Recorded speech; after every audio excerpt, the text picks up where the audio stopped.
ओम शांति।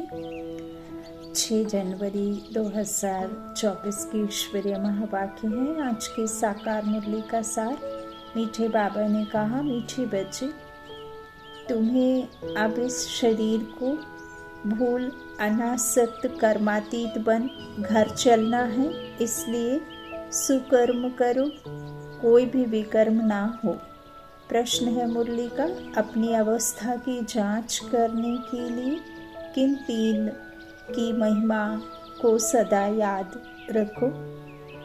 उत्तर में बाबा ने कहा, पहला निराकार की महिमा, दूसरा देवताओं की महिमा, तीसरा स्वयं की महिमा।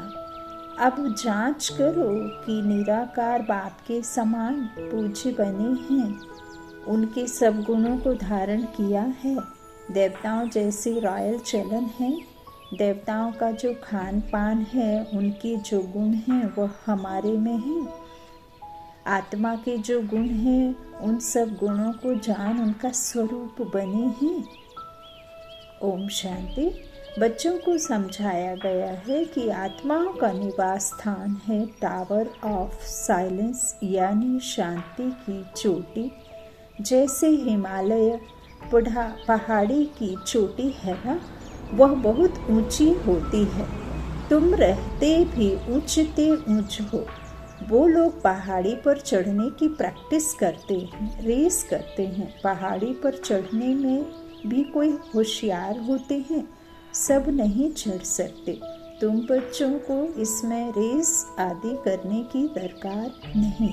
आत्मा जो पतित है, उनको पावन बन ऊपर जाना है। इसको कहा जाता है टावर ऑफ साइलेंस, और वह फिर है टावर ऑफ साइंस। बाबा कहते उनके बड़े बड़े बॉम्ब्स होते हैं, उनका भी टावर होता है। वहाँ रखते हैं खौफनाक चीज़ें, जहर आदि बॉम्ब्स में डालते हैं। बाप कहते हैं, बच्चे तुमको तो उड़ना है घर की तरफ। वह फिर घर बैठे ऐसे बॉम्ब्स फेंकते हैं जो सब खत्म कर देंगे। तुमको तो यहाँ से ऊपर जाना है, टावर ऑफ साइलेंस। वहाँ से तुम आए हो, फिर जाएंगे तब जब सतो प्रधान बन जाएंगे। सतो प्रधान से तमो प्रधान में आए हो, फिर सतो प्रधान बनना है। जो सतो प्रधान बनने का पुरुषार्थ करते, वह फिर औरों को भी रास्ता बताते हैं। तुम बच्चों को अब सुकर्म करना है, कोई भी विकर्म नहीं करना है। बाप ने कर्मों की गति भी समझाई है। रावण राज्य में तुम्हारी दुर्गति हुई है। जब कर्म अकर्म होता है तो सुख होता है, और जब कर्म विकर्म बनता है तो दुख होता है। तो अब पाप सुकर्म जो सीखना है, पाप से सुकर्म बनने के लिए, तो बाबा कहते हैं अब बाप सुकर्म सिखाते हैं ना। पाप किए हैं तो अब उनको सुकर्म में बदलना है, तो वो सुकर्म कौन बनाएगा? बाप बनाएगा ना। तो बाबा कहते हैं अब बाप सुकर्म सिखाते हैं। 5 विकार बड़े दुश्मन हैं। मोह भी विकर्म है, कोई भी विकार कम नहीं है। मोह रखने से भी देह अभिमान में फंस पड़ते हैं। इसलिए बाप कन्याओं को बहुत समझाते हैं। कन्या पवित्र को कहा जाता है, माताओं को भी पवित्र बनना है। तुम सब ब्रह्मा कुमार कुमारियाँ हो, भाई बुढ़िया हो, परंतु ब्रह्मा के तो बच्चे हो ना। बाप समझाते हैं, मीठे मीठे बच्चों, अब कुमार कुमारी की स्टेज से भी ऊपर जाओ। जैसे पहले शरीर में आए, फिर निकल कर जाना है, मेहनत करनी है। अगर उच्च पद पाने चाहते हो तो और कोई की स्मृति ना आए। हमारे पास है ही क्या, हाथ खाली आए हैं ना, कुछ भी नहीं। अपना यह शरीर भी नहीं है। अब इस शरीर को भूलना है, अनासक्त कर्मातीत बन जाना है। दृष्टि बनो। बाप कहते हैं, भल घूमो फिरो, बाकी फालतू खर्चा मत करो। मनुष्य दान भी बहुत करते हैं। अखबार में पढ़ता है फलाना बहुत दानी है, हॉस्पिटल धर्मशाला आदि बनाए हैं। जो बहुत दान करते हैं उनको फिर गवर्नमेंट से टाइटल मिलता है। पहले पहले टाइटल होते हैं हिज होलीनेस। हर होलीनेस, होली पवित्र को कहा जाता है। जैसे देवताएं पवित्र थे, ऐसे बनना है। फिर आधा कल्प पवित्र रहेंगे। बहुत कहेंगे यह कैसे हो सकता है, वहाँ भी बच्चे पैदा होते हैं। तो फट से बोलो वहाँ रावण नहीं है, वहाँ योग है, यहाँ भोग है। तो बाबा कहते हैं रावण वहाँ नहीं, 5 विकार रावण द्वारा ही विकारी दुनिया होती है। राम बाप आकर पावन बनाते हैं, वहाँ पतित कोई हो नहीं सकता। कोई कहते हैं पवित्रता की बात भी नहीं करनी चाहिए, शरीर कैसे चल सकेगा। यह पता ही नहीं है कि पवित्र दुनिया भी थी। जब संकल्पों से सृष्टि रच सकते हैं तो योग से भल बाबा कहते हैं संतान क्यों नहीं हो सकती, तो शरीर कैसे चल सकेगा, ऐसे सब कहते। तो यह पता ही नहीं है कि पवित्र दुनिया भी थी, अब अपवित्र दुनिया है। यह खेल है। बाबा कहते भूल भुलैया है ना, भूल गए तो अपवित्र हो गए। पवित्र बनाने में आता हूँ, याद दिलाता हूँ, है ना, तो आत्मा निश्चय करते हो। यह खेल है। बाबा कहते वैश्यालय शिवालय, पतित दुनिया पावन दुनिया। पतित दुनिया रावण बनाता, पावन दुनिया राम बनाते। पहले है सुख फिर है दुख। कहानी है ना, कैसे राजाई ली फिर कैसे गंवाई। यह अच्छी तरह से समझना है। हमने हार खाई है, हमको ही जीत पानी है। बहादुर बनना चाहिए, अपनी अवस्था को जमाना चाहिए। घर बार होते संभाल करते पवित्र जरूर बनना है। कोई भी अपवित्र काम नहीं करना है। मोह भी बहुतों में होता है, अपने को देखना चाहिए। हमने प्रतिज्ञा की है कि आपके सिवाय किसको भी प्यार नहीं करेंगे, फिर दूसरों को क्यों प्यार करते हो। जो प्यारे ते प्यारी चीज़ है वो याद आनी चाहिए, फिर और सब देह के संबंध भूल जाएंगे। सबको देखते ऐसे समझो हम अब स्वर्ग में जा रहे हैं। यह सब कलयुगी बंधन है, हम दैवी संबंध में जा रहे हैं और कोई मनुष्य की बुद्धि में यह ज्ञान नहीं। तुम बाप की याद में रहे, अच्छी तरह से रहो तो खुशी का पारा चढ़ेगा। जितना हो सके बंधन कम करते जाओ, अपने को हल्का कर दो। बंधन बढ़ाने की जरूरत नहीं, इस राज्य पाने में खर्चे की जरूरत नहीं। हाँ, बाबा कहते हैं सतयुगी राज्य को पाने के लिए खर्चे की जरूरत नहीं है। बिगर खर्चे विश्व की राजाई लेते हो। पौड़ी दे करके काय का सौदा करते हो। रत्नों का हीरा बनते हो ना पत्थर बुद्धि से। ज्ञान रत्न धारण करने के लिए ज्ञान ही ज्ञान देगा तब तो ज्ञान सागर बाप ज्ञान देता है। फिर बिना खर्चे विश्व की राजाई लेते हो। उन्हों का बारूद लश्कर आदि पर कितना खर्चा होता है, तुम्हारे पास खर्चा कुछ भी नहीं है। तुम जो कुछ बाप को देते हो वह देते नहीं परंतु लेते हो।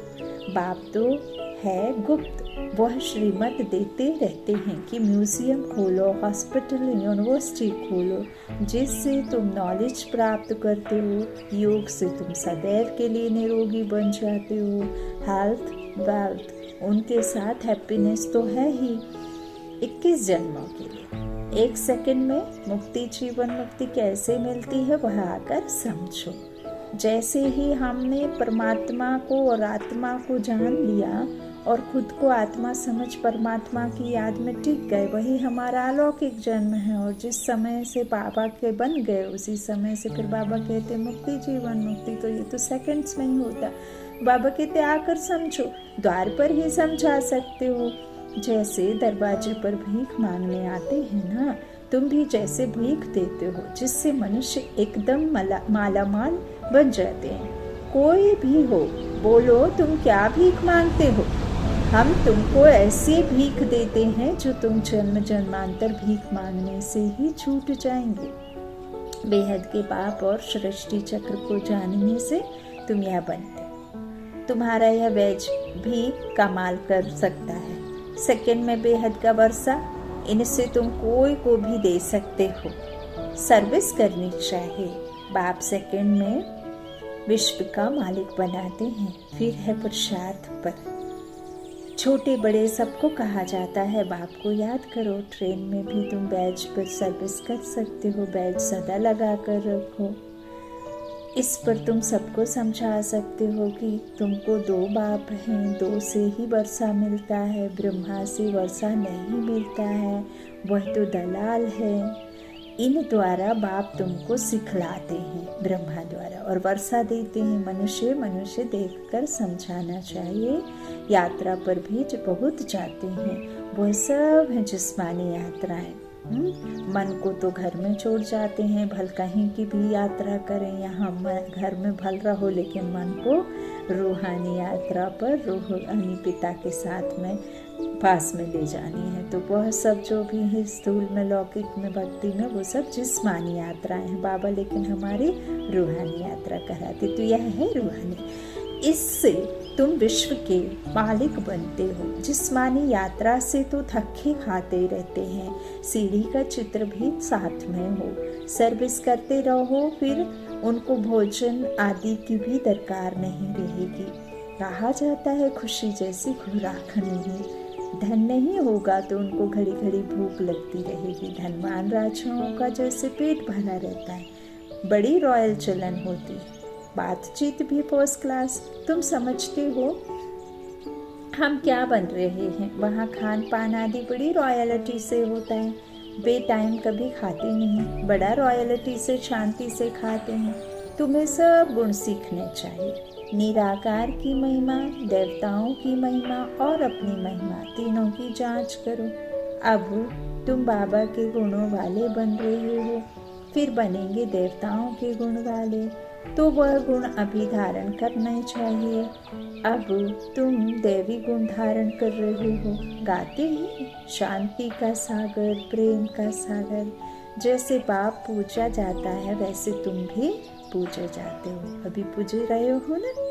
मंदिरों में किसकी पूजा हो रही है? पूर्वज आत्माएं। देवी देवता कौन है? जो होकर के गए हैं ना, उनके जड़ चित्र हैं, तो उनकी ही तो पूजा हो रही है। अब वापस वैसे बन रहे हैं, लेकिन यहाँ भी तो पूजे जा रहे हैं। तो जैसे बाप पूजा जाता है वैसे तुम भी पूजे जाते हो। बाप तुमको नमस्ते करते हैं, तुम्हारी तो पूजा भी डबल होती है।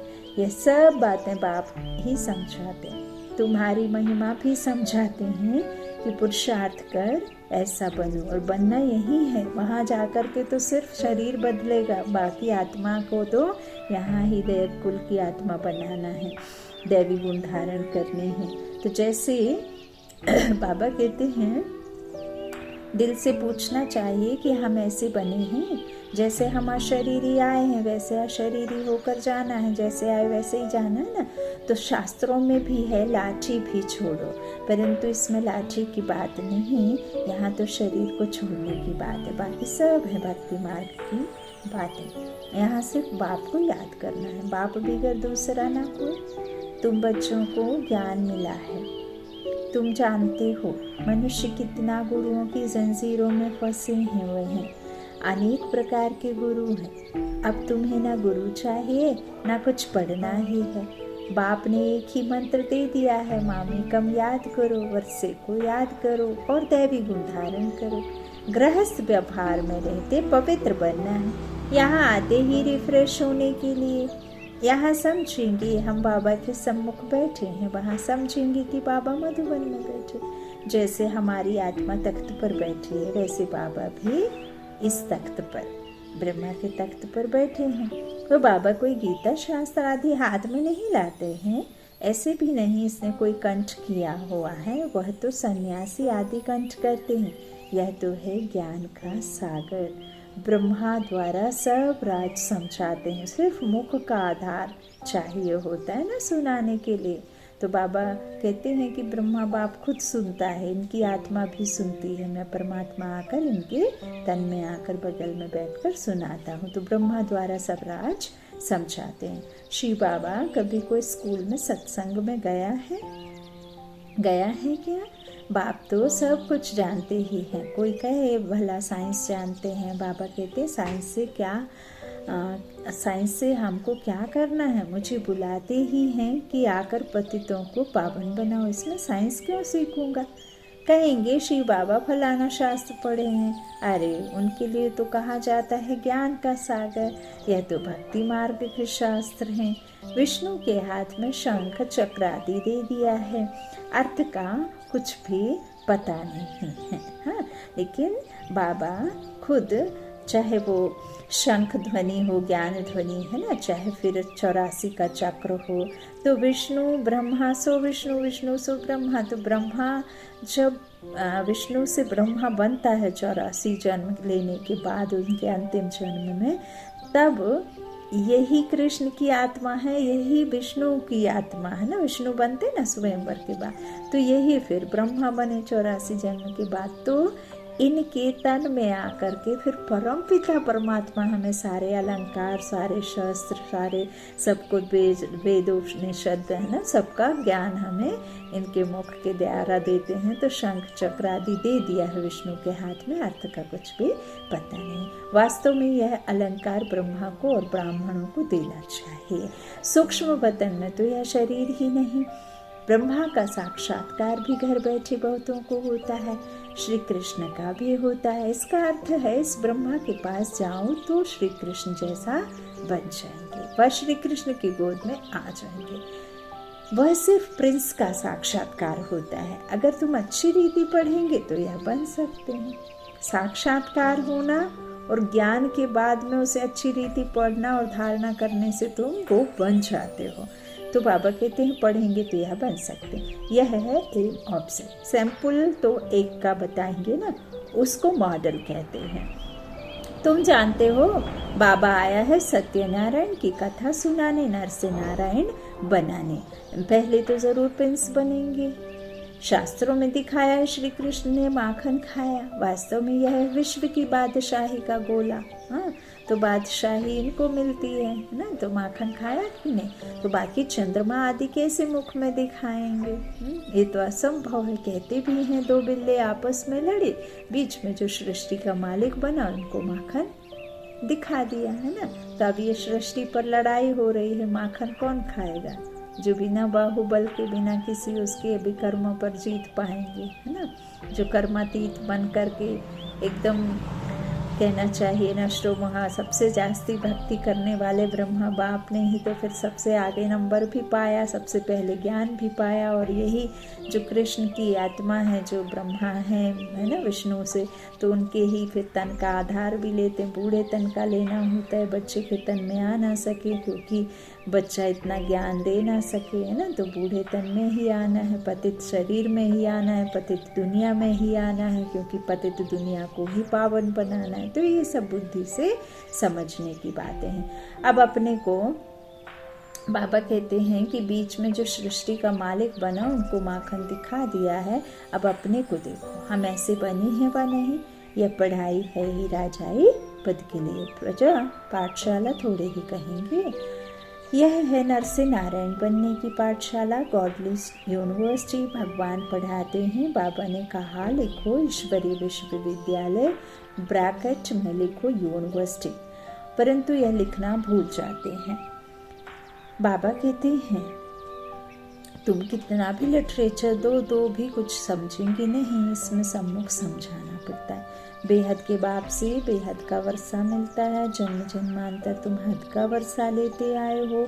तुम बैच पर सर्विस कर सकते हो, भल कोई हंसी भी करे तो बाप की बात अच्छी है।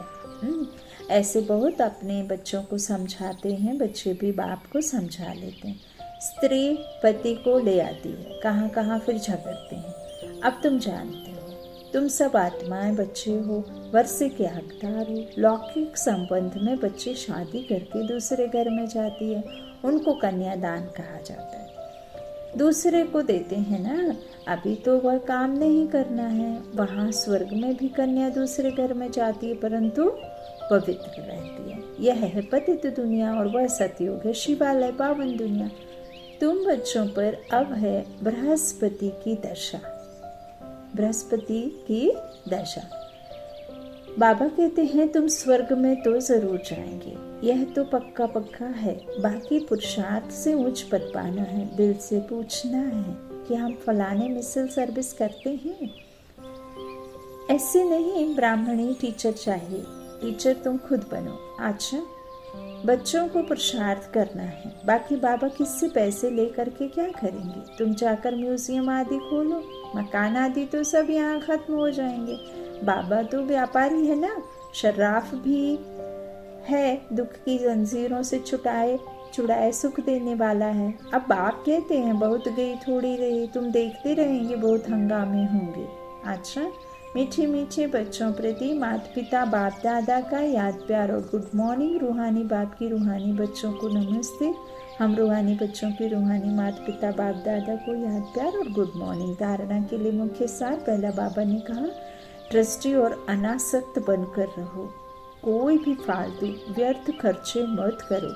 स्वयं को देवताओं जैसा पवित्र बनाने का पुरुषार्थ करते रहो। दूसरा, एक प्यारे ते प्यारी चीज बाप को याद करो। जितना भी हो सके कलयुगी बंधन को हल्का करते जाओ, बढ़ाओ मत। सतयुगी दैवी संबंध में जा रहे हैं, इस खुशी में रहो। तो पुराने मकान को जब हम छोड़ते हैं तो बुद्धि नए तरफ होती है, और फिर पुराने कुछ भी टूट फूट होती रहे तो उस पर ज़्यादा ध्यान नहीं जाता, क्योंकि हमें नए मकान में शिफ्ट होना रहता है। तो नए को ही बनाने में हम ज़्यादा अपना ज्ञान, ध्यान और पैसा आदि सब उसमें लगाते हैं ना। तो वरदान आज का बाबा ने कहा, पुराने स्वभाव संस्कार के बोझ को समाप्त कर डबल लाइट रहने वाले फरिश्ता भव। जब बाप के बन गए हो तो सारा बोझ बाप को दे दो। जब खुद बाप कह रहा है कि मुझे दे दो, मुझे दे दो, मुझे दे दो, हाँ, मुझे पसंद नहीं है कि बच्चे बोझा ढोएं।